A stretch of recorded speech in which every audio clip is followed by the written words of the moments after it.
Good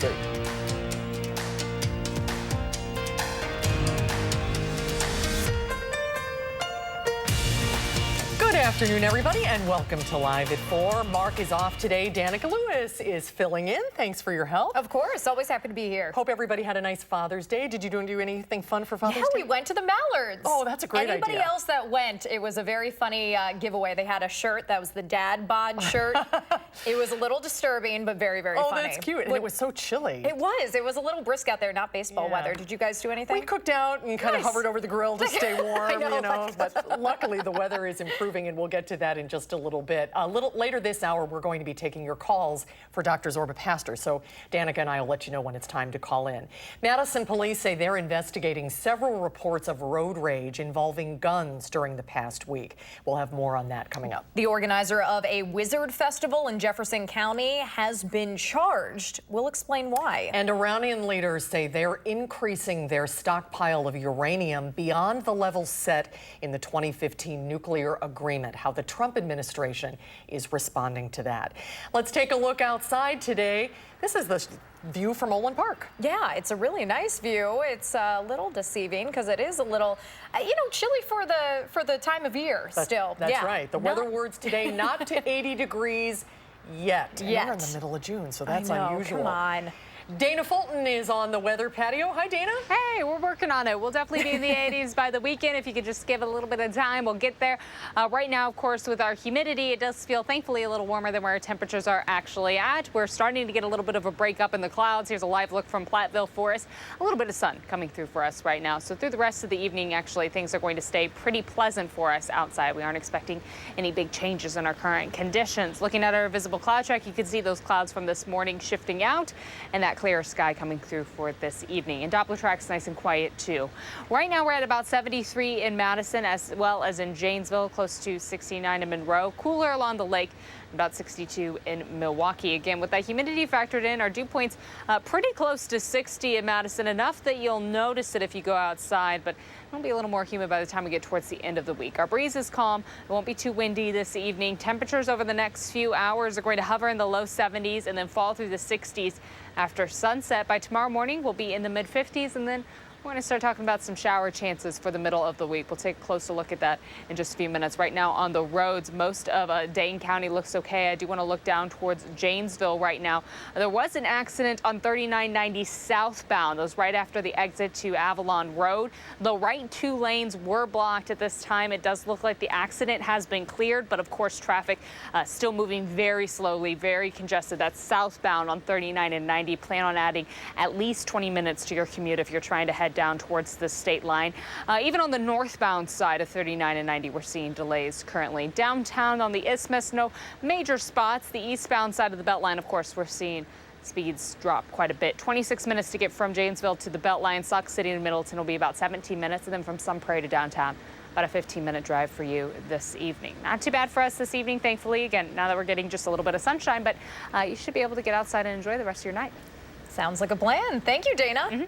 First at 4, Madison police say there have been multiple reports of road rage incidents, all involving guns in the last week alone. Our Gabriella Becerra joins us now with more details. Gabriella? Yeah, police say that there is no reason to believe that any of these incidents are related. Police say that these situations are not something new, and often drivers report road rage incidents where the victim is expressing anger and the other driver pulls up next to them and flashes a gun. This is what happened on Tuesday and again on Saturday at UW Arboretum. The driver in that situation was arrested on a tentative charge of disorderly conduct with the use of a dangerous weapon enhancer. Madison police say the best thing to do in a road rage incident is to try not to react to the other driver.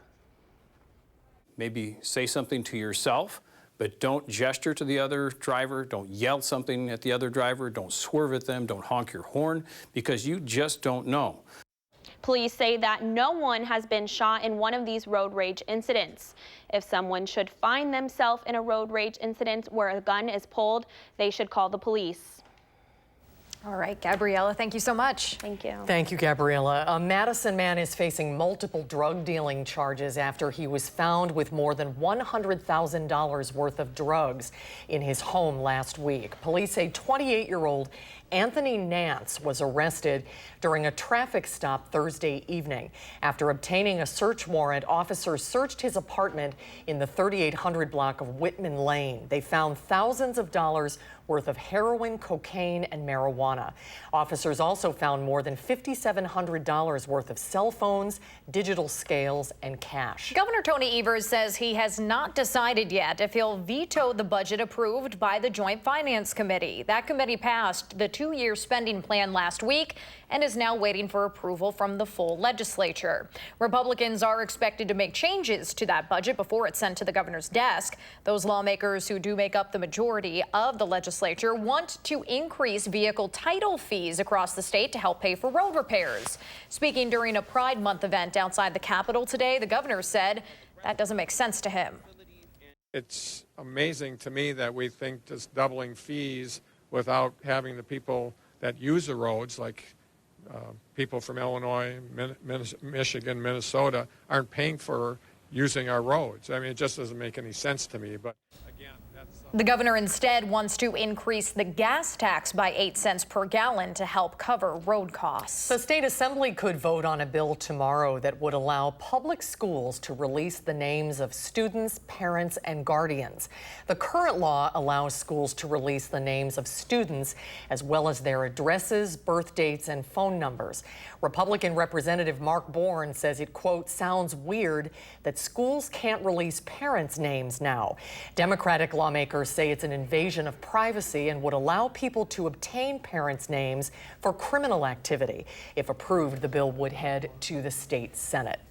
The founder of the Harry Potter Festival that then turned into the Warriors and Wizards Festival in Jefferson is now facing a lawsuit from the city and a felony charge for theft. The city of Jefferson still has not been paid for all the work done to put on the festival. Amanda Quintana is back from Jefferson with the details. Amanda? Yeah, well, the city of Jefferson filed a lawsuit in May against Scott Kramer and his company HP Fans Inc. They had an agreement that the city give Kramer $25,000 before the festival to help defray costs of marketing. Now, after the festival last October, he was supposed to pay them back with additional money for police, fire, and ambulance services provided. But so far, Kramer has paid the city just $6,000, but still owes $33,183. Now, he's also being charged with theft and false representation for defrauding 8 businesses he contracted for the festival. I think he was totally over his head. I don't think there was enough involvement. I think he tried to handle too much on his own, and it just got out of control. Business has been here since 19... John Radke at Bonton Bakery isn't one of the 8 businesses in this lawsuit, but he's still out almost $1,000 for catering for a subcontractor of that festival who never paid him. He says about 3 weeks before the Warriors and Wizards Festival, he knew it was going to be a disaster. We'll hear more from John at 5 and give more details on the other businesses who Kramer gave checks to that ended up bouncing. Oh, I'm sure we'll hear a lot more about this too. It's really become a mess. Yeah. All right. Thank you, Amanda. We'll see you at 5. Thanks, Amanda. Today is the 5-year anniversary of a powerful tornado that caused a lot of damage in Verona. On this day in 2014, an EF3 tornado touched down in northwest Verona with wind speeds of 140 miles per hour. It caused a lot of damage to Country View Elementary School and damaged several homes, many of them deemed so badly damaged that people were unable to return to them. In national news, the mayor and police chief in Phoenix, Arizona are both apologizing after a video of a tense confrontation between officers and an African-American family was made public. Cell phone video shows police officers pointing their guns and threatening to shoot a father with his pregnant fiancée and her 2 young children inside the car in a Phoenix parking lot. This incident occurred in late May. Police say they were responding to a report of shoplifting. Dravon Ames and Aisha Harper say they weren't aware their 4-year-old daughter had taken a doll from a Family Dollar store. A package of underwear was also allegedly taken. This is not what 2,900 officers in the city of Phoenix are about. We're all angry about this. We're all upset about this. This is not what should be happening. No arrests were made in connection to this incident, and the store did not press any charges. The officers involved in this have been placed on desk duty pending an investigation. President Trump is focused on a variety of polls ahead of the official launch of his 2020 campaign tomorrow. The president has fired 3 pollsters following the leak of internal polling data to news organizations. The polls from March show the president losing to former Vice President Joe Biden in key 2020 battleground states. The president denied it during an interview with ABC News. My polls show that I'm winning everywhere. I don't know. We've all seen these reports that with 15 out of 17 states, you spent $2 million on a poll and you're behind in 15 out of 17 states. Nobody showed you those polls because those polls don't exist, George.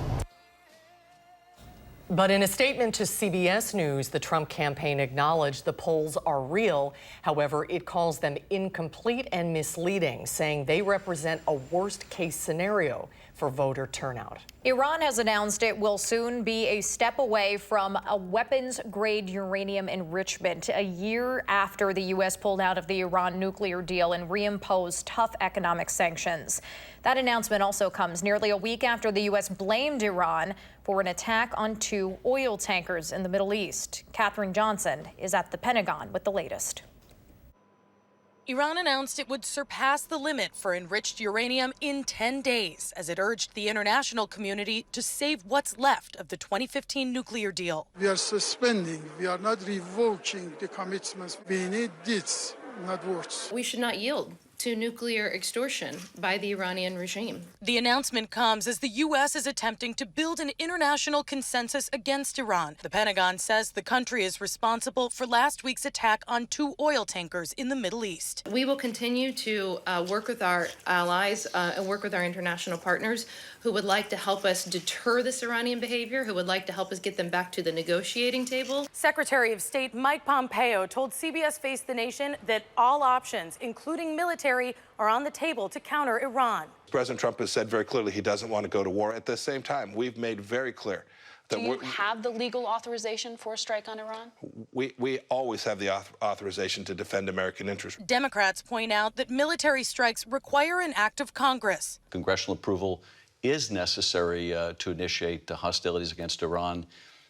We should be trying to corral a response, but because we have so alienated ourselves from our allies, that's not happening. Iran has denied involvement. 2 countries, Germany and Japan, have asked the U.S. for more proof of Iranian involvement in the attacks. Israel and Saudi Arabia have backed the U.S. claims as the investigation continues. Katherine Johnson, CBS News, the Pentagon. The damaged oil tankers have been towed to the United Arab Emirates. U.S. Central Command also says Iran shot down a U.S. military drone over Yemen nearly 2 weeks ago. Small gains on Wall Street today as investors prepare for a Federal Reserve meeting this week. The Dow closed up 48 points to close at just over 26,112, while the Nasdaq closed up more than 48 and the S&P 500 gained more than 3 points. We're welcoming alien invasions and dark shades back to the big screen when we come back. Will Loper will let us know what he thinks about the latest Men in Black movie when Live at 4 continues.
never faced a threat like the Hive. They can take the form of anyone.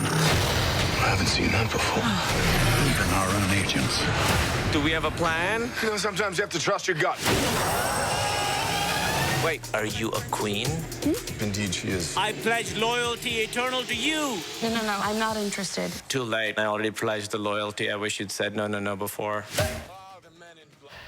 That was a clip from Men in Black International, one of the newest movies to hit theaters. Is it worth seeing? Here to let us know what he thinks is our film critic, Will Loper. Hi, Will. You were clearly inspired. Yeah, I decided to come in my full Men in Black garb today, yes. Well, bad. This is number 4 of one. Number 4, yes. And you know how they have those little neuralizers that make people forget what they just saw? Well, let's just say once this movie ends, you'll wish you'll had your hands on one of those neuralizers because this movie is bad.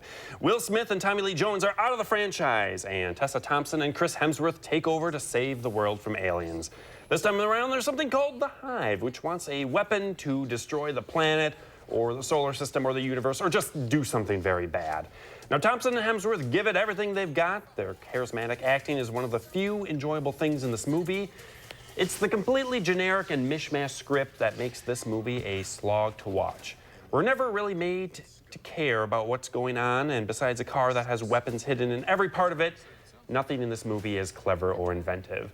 I say skip it and just go back to the original Men in Black. When you don't use the original cast in a popular movie and you do a sequel, isn't that a little bit of a risk? It truly is. I mean, everybody's watching this and just wishing they had Will Smith and Tommy Lee Jones back. Or at least a cameo or something. Yeah, throw them in. But they were like, nope, we're done with it.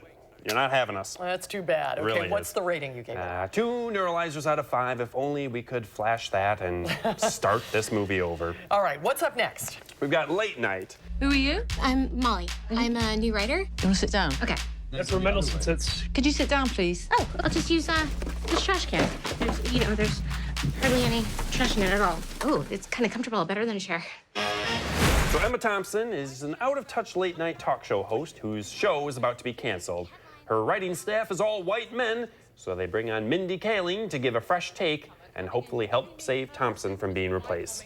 This was exactly the movie I needed to wash the bad taste of Men in Black away. It's laugh-out-loud funny, it digs at some real truths in the workplace and society, and it's even got an emotional punch as well. Of course, it's got terrific acting by Emma Thompson, Mindy Kaling, John Lithgow, and more. This movie should definitely be on your list of to-see movies this year. Oh, I'm glad to hear that. I've been looking forward to seeing this one, and I understand that Mindy Kaling wrote this specifically for Emma Thompson. Yeah. Is that right? It is, and you cannot imagine anyone else but Emma Thompson in this role. I mean, she's scathing, she is as British as she gets, and it's perfect for her. And did we see a little clip of Emma Thompson in Men in Black We as well? did. This was the Emma Thompson weekend. She was just dominating the box office. So what rating did you give this one? I guess 1 4. Of course, Emma Thompson's out of 5. And there she is. Oh, that's good. And it's funny, and it's good acting. Yes, and looking it's forward amazing. to it. Yeah. That's great. Okay, what's coming up next week? We've got Toy Story 4. Oh, another Toy Story. It is, and I'm happy the reviews are really good so far. I can't watch Toy Story 3. As a mom, that's a killer. So hopefully this is a little lighter. Yes. All right, we'll see you next week. Thanks so much. Thank you. And we'll be right back. You're watching News 3 Now, live at 4.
Okay, take a look at this. They are called 50 Years of Victory and Yamal. Both of these boats are part of the only nuclear-powered icebreaker fleet in the world. They're owned by Russia.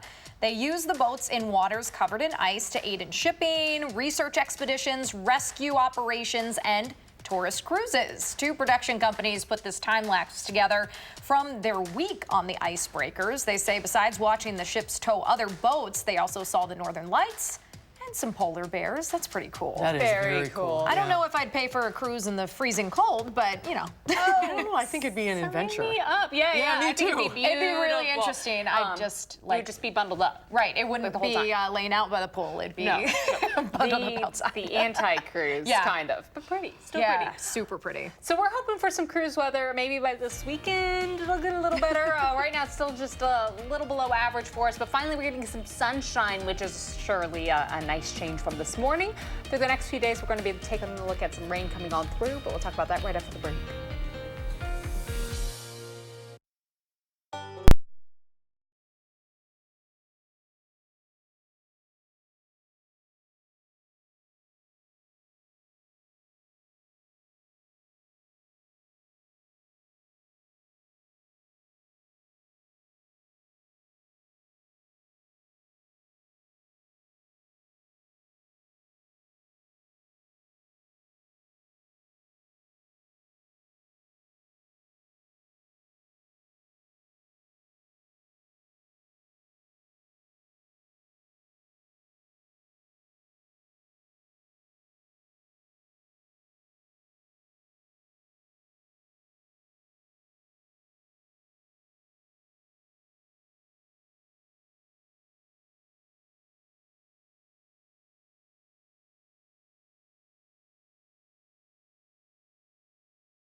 A little bit of a cloudy start to your Monday, but now we have some sunshine, thankfully. A few clouds still hanging out with us. Here's a live look from our WISC-TV sky cam. So far today, we've hit 73. Now, because we've got that sun coming through, we may get close to 74 before we start to cool back down for the evening. We still got a little bit of time, of course, to hit that official high for the day. We did start the day off at 54, so a little below average. Our temperatures are going to continue to stay below average for the next few days, but thankfully, we're not as cool as we were this weekend. You have until 8:39 to enjoy the sunshine for us. So far for June, we've picked up quite a bit of rainfall. Of course, yesterday, just over 1/4 of an inch coming on through.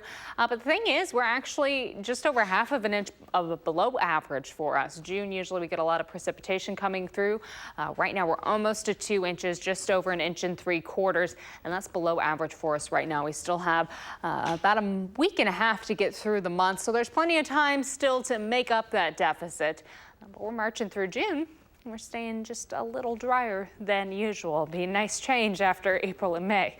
Our Doppler track is quiet. We're not expecting any rainfall to come through for us tonight, nor for most of tomorrow, but we're not ruling out the chance, of course, to have some more showers sliding in as we head towards the end of Tuesday. As this line starts to pass on through, that area of low pressure is going to pass south of us, but we do still have the chance to see a few isolated showers. Most of the stronger storms will stay to the south and west, but things might be a little drizzly at times later in the day on Tuesday, and then those shower chances increasing towards the end of the week. So as far as severe weather potential for tonight, nothing for us tomorrow. Again, staying far to the south for any storms that'll be sliding along with that system coming on in. So overnight, we're actually expecting a partly cloudy sky. Should be pretty pleasant through the rest of your evening. If you do have any outdoor plans, you're good to go for your Monday. Temperature-wise, we're going to fall yet again into the middle 50s for our overnight lows. Tomorrow morning, we will see a few clouds building on in, and then as you can see, those slight shower chances start to creep in early in the morning, mainly north and west of Madison. And then in the afternoon, as that front really passes on over, we have the chance for a few rain spots to pop on up. Not enough that I would say you really even need your umbrella, just a few rain spots to maybe keep an eye to the sky for your Tuesday afternoon and then later in the evening. Temperature-wise, tomorrow we will be in the mid to upper 70s, so just a degree or two warmer than today. Not a big jump in our temperatures, but a little bit of an improvement's better than nothing for us. By Wednesday morning, we still have a cloudy sky, and then we are looking at a chance for showers to come in the afternoon and mainly in the evening for us, but most of the stronger storms are going to stay to the south. And that trend is going to continue on really through the rest of the week as we continue to watch these systems come through. A lot of them are trending through the lower part of the Midwest, and that's good news for us. 55 is what we're going with for an overnight low in Madison. A light and variable breeze by tomorrow morning, so really expecting a pleasant evening. Things should be pretty pleasant and quiet for us overnight also, and by early tomorrow morning, 55 is not too bad. Outside tomorrow afternoon, again, mid to upper 70s for our afternoon highs, 77 with a mostly cloudy sky by the afternoon, and that chance for some showers and isolated thunderstorms starting to pop up later in the day. Not a great chance for those thunderstorms, but not really not the chance to see a little bit of rain. So 77 for Tuesday. We cool back down for Wednesday and Thursday. Low 70s for Wednesday, excuse me. By Thursday, we have a partly sunny sky. Shower and storm chances return for the end of the week, so we get a little bit of a break there for Thursday. But we're looking at a chance for rain and isolated thunderstorms on Friday, Saturday, and Sunday. Temperatures by Saturday and Sunday, though, there they are finally getting into the 80s, and it does look like heading into next week to wrap up our June, we'll finally be in a little more of a summer mode in the mid to low 80s for us. That's good. That'll be good. We just got to wait a little longer to get there. We have a few rain chances to get through. Yeah, first. it looked like it.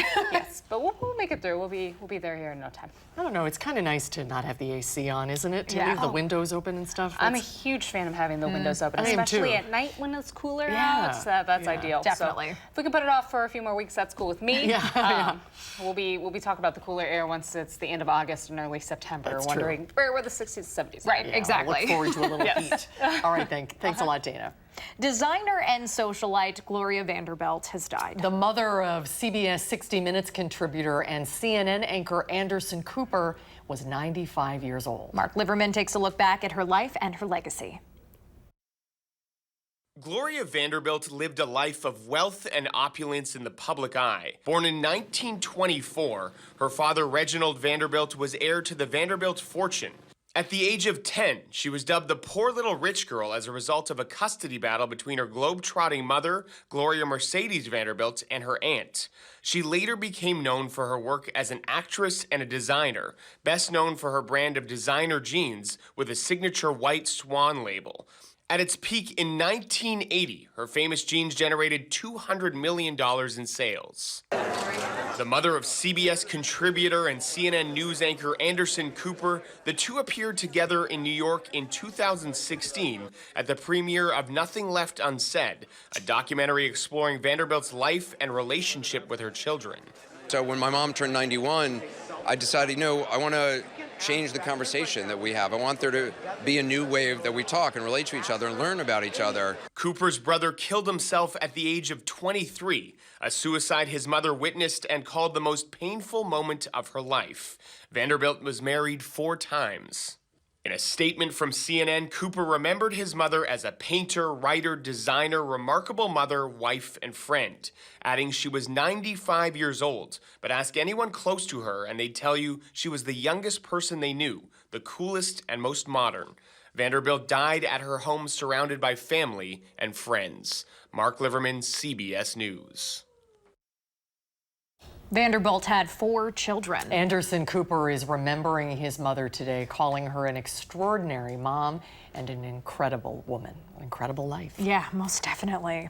Well, stay with us. Much more to come on Live at 4. When we come back, we're taking you to a retirement home of sorts, one right here in Wisconsin that's giving monkeys a place to live out their later years. That's coming up next on Live at 4.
Looking sunny over at the Henry Vilas Zoo this afternoon. A lot of people milling about. First full week of summer for Madison kids. Yeah. So already needing a place to, get outside, get them out. Get that energy over. Exactly. So speaking of zoos, a new study says nearly half of the world's primates are at risk. Scientists say at the current pace of climate change, 40% of the Earth's primates are likely to go extinct. That's the latest from a new study published in the journal Nature Climate Change. Scientists say already 60% of primate species are vulnerable because of habitat loss and human activity. But they say the extreme weather that comes with rising temperatures will make them even more vulnerable. More monkeys used for research in laboratories are being sent to retirement sanctuaries instead of being put down. Many of them are going to a facility in Marquette County where they can live freely. Giving monkeys direct eye contact is a sign of a threat to them. Izzy likes to use a mirror to check out his surroundings. He's probably looking right at you. This is what retirement looks like for some former research monkeys, along with much larger living spaces, pools, and for some, their first time spending time in fresh air. Just to see them look around in amazement, you know, it was all very calm and peaceful. Primates, Inc. is a retirement home in central Wisconsin for 5 rhesus macaques that were used in research and one vervet monkey who was formerly a pet. And I'm lip smacking to keep them calm. It's a friendly gesture amongst primates.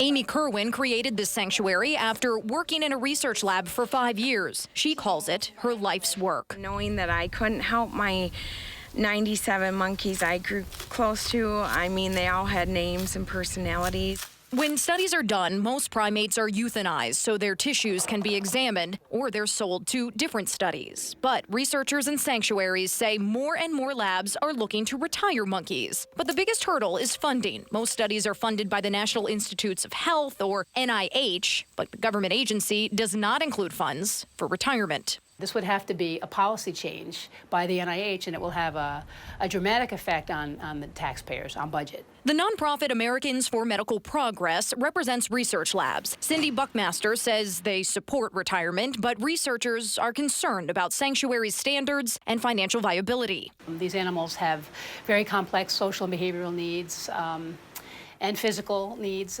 so the people who work with them really require a good deal of training and expertise. Kerwin says her sanctuary is on its way to being accredited with the North American Primate Sanctuary Alliance, which places animal welfare as the top priority. On the 17 acres, we would like to help up to 100 monkeys over the next 20 years. One researcher's way of giving back to those who helped humans live better lives. Boy, that's admirable. Yeah, really, really cool. Well, if you have a medical question for Dr. Zorba Pastor, now is the time to call. The number is 270-9933. Zorba joins us now from his office in Oregon. What are you talking about today, Doc? We're going to talk about watching TV just before you go to sleep may put on pounds. May not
Speeds, of course, slowing down just a little bit along the Beltline, but as we look near John Nolan, thankfully, east and westbound seem to be at least moving eastbound, though we are seeing just a few more brake lights. Around Janesville, that accident was on 39 southbound, now cleared up, but we still have delays stretching all the way from the exit to Avalon Road up towards 14. Those delays adding about 20 minutes onto your commute if you are heading southbound on 39 and 90. Again, on the Beltline for the eastbound side, down to about 20 to 30 miles per hour, and then on the westbound side, speeds reduced a little bit around Fish Hatchery Road, and then things pick up the closer you get towards Gammon Road and heading up into Middleton. 26 minutes to get from Janesville to the Beltline, 17 from Sauk City to Middleton. It'll be about a 16-minute drive from Sun Prairie to downtown. That's a quick look at traffic. Thank you very much, Dana. Parents, here's the story to keep in mind today. New research finds personal care products send a young child to the ER every 2 hours on average. Guys, that's about a dozen kids a day. The study in clinical pediatrics found most injuries from products like nail polish remover, shampoo, and lotion occurred when a child swallowed that product or when the product irritated the child's eyes or skin. So I know I am guilty of falling asleep to the TV, sometimes waking up in the middle of the night, realizing that it's still on. It happens to all of us, but new research suggests that falling asleep with the television on can lead to weight gain. Dr. Zorba Pastor joins us from his office in Oregon. Hi, Zorba. Hi, good to see you guys. We're taking your calls at 270-9933. It's a good day to call in if you have a question for Zorba. We have 3 lines open. And while we're waiting for the calls to clear, Zorba, tell us a little bit about this. How does leaving the TV on make you heavier? Well, it's a very interesting study. First of all, the study was a big study, 40,000 women. It's called the Sisters Study. So they're women who had a sister. In other words, they looked at one sister and then there had to be 2 sisters on the study. And then they controlled for things like diabetes, high blood pressure, what medications they were on, and so on. And lo and behold, the sisters who kept the television on, keeping the TV on just before they went to sleep, gained more weight, roughly 10 pounds more weight than the ones who did not. And so they looked back in the data and said, what do they think is going on? And it may be melatonin release from the pineal gland. In other words, the pineal gland's in our brain, and it may be it's related to the blue light that comes out of a TV screen and out of a computer screen. And it may simply affect how we sleep and then what our appetite is like during the day. So it might be that you have a stronger appetite during the day when you've got the TV on when you go to sleep. In any case, it may be something that's worthwhile thinking about. Hey, turning off the TV is certainly easier than dieting for many people, and that might make a difference. Oh, that is really interesting. All right, a lot of people are waiting to talk to you, so let's get to the phones, okay? And we will start with John in Janesville. Hi, John, what's your question? Hi, doctor. Say I experience pain in one of my ankles at night, and sometimes I'll take an Aleve prior to going to bed, or maybe a Vicodin, but it's to a pain where it wakes me up. What do you think about getting a cortisone shot? Well, sometimes cortisone shots can really make a difference. They can be very, very useful. If I were to choose between Aleve and Vicodin, I would stay away from the Vicodin. It's an opioid, and your body kind of gets used to it, and it's not nearly as good as Aleve. And sometimes if one Aleve doesn't do it, you take 2 Aleve. That's the usual prescription dose that we doctors give. Aleve is naproxen in the common dose, but that physicians give us 500 milligrams twice a day, and 2 Aleve is nearly up to that dose. But I would stick to the Aleve, and I would talk to your doctor about a cortisone dose. All right, very good. All right, let's talk to Pat now in Wisconsin Dells. Pat, what's your question? Yeah, Doc, how you doing? Good. I was just wondering, how does a doctor diagnose arthritis besides a patient saying that their joints all ache? Well, that's a pretty good recommendation. Joints ache, older person, your joints are not like they used to be, you're pretty much arthritis. You can do really a clinical examination. Changes in the fingers and the hands where the fingers become a little bit knobbly, they're not nearly as smooth. Changes in the knee where the knee becomes a little bit distorted. So clinically, you can pretty much make the diagnosis of arthritis, which is generally osteoarthritis. The issue is with something such as rheumatoid arthritis, that requires a clinician to look at things, a blood test, and a few other things that you actually look at. But the arthritis of old age, osteoarthritis, clinical examination, that's really all you need. X-rays are fine, but it's the clinical examination that really gives you the answer. All right. Let's go to Stephanie in Fitchburg. Hi, Stephanie. What's your question? My question is, what does the doctor think of the lotions that you put on your legs for muscle cramps? And if a person has high blood pressure, should you not use those lotions if he deems them helpful for cramps? Oh, sure. Those lotions, by the way, can be quite useful. Some of them are lotions, they're lotions such as Bengay and others. They basically they're called a counter irritant, and they actually change kind of the way the pain and the cramps and how they actually bind together. And so if it works for you, I would definitely use them, especially if they're over the counter. Now, they do not, on the whole, interfere with blood pressure at all. But if you're worried about it, you go and get a blood pressure cuff. Either you buy one, they cost about $30 now. Check your blood pressure before and after you put on lotion. But generally, those lotions do not affect blood pressure, so I would not be concerned. All right, very good. All right, let's head over right now to Michael in Edgerton. I believe we're going to try him. Michael, are you there? Yes. What's your question, Michael? Okay, yes, I've had loose bowel movements for the last 2 weeks. Should I be concerned? On the whole, I'm not usually too concerned about a loose bowel movement. Now, the average person is either 1 bowel movement every 3 days to 3 bowel movements a day. If there's a change in your bowel movements and it stays that way, that really means a call to your doctor because there might be something going on. But after a few days, if you have a loose bowel movement, I wouldn't do anything specifically about it. Old-fashioned Pepto-Bismol, which, by the way, will turn that stool black, but old-fashioned Pepto-Bismol often works well. But on the whole, I tell people just clear fluids, eat something that's really easy on the stomach, stay away from Mexican or hot food, and generally it'll clear up on its own. All right, that's all the time we have for today, unfortunately. Thanks for your calls, everybody. Thanks, Zorba. Good to see you. Good to see you guys. All right, we'll see you next time. All right, we'll be right back. Stay with us. Ready to roll playback?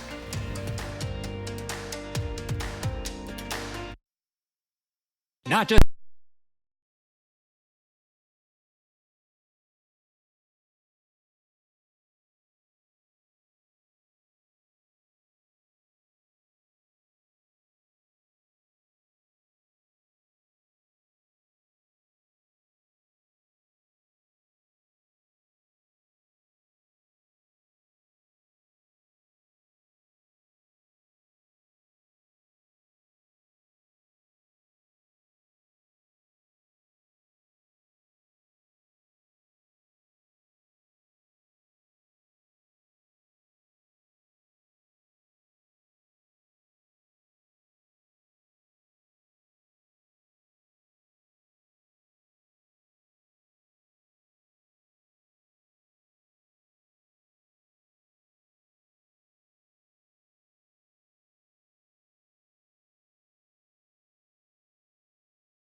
It's a nice afternoon out there. It really is. We're expecting a pleasant evening ahead. The sky should stay pretty decent for us. A few clouds, but also some sunshine coming through. Here's a live look from Platteville. And as we look at that visible cloud track, we don't have anything else building in. So the rest of the evening will just be a mix of clouds and sun for us. No rain coming through tonight. And as far as temperatures are concerned, we've already dropped a degree in Madison. We're at 72, but a minimum point right now holding on to 77, about 70 in Monroe. So we'll be hovering close to 70 for the next few hours. And then after sunset, that's when one will start to slide through the middle and lower 60s and then through the 50s for our overnight lows. But outside right now, again, 72 isn't too bad, and with our dew points close to 60, you'll notice the humidity, but it's not nearly summer humidity yet either. So that's the balance. It's starting to creep back in. Yeah, but not instant sweat style. Correct. You can't go outside and cut the air with a knife. Right. Well, we'll get there soon. All right. Oh, thanks, Dana. Sorry, no, that's all right. Here's what's coming up tomorrow on Live at 4. Style expert Shayna Mace will be here with her latest summer fashion tips. And speaking of summer, Consumer Reports will break down some easy summer meals we can all cook up over the next few months. Stay with us. We'll be right back.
In today's Final Touch, more than 400 hobby horse enthusiasts took part in the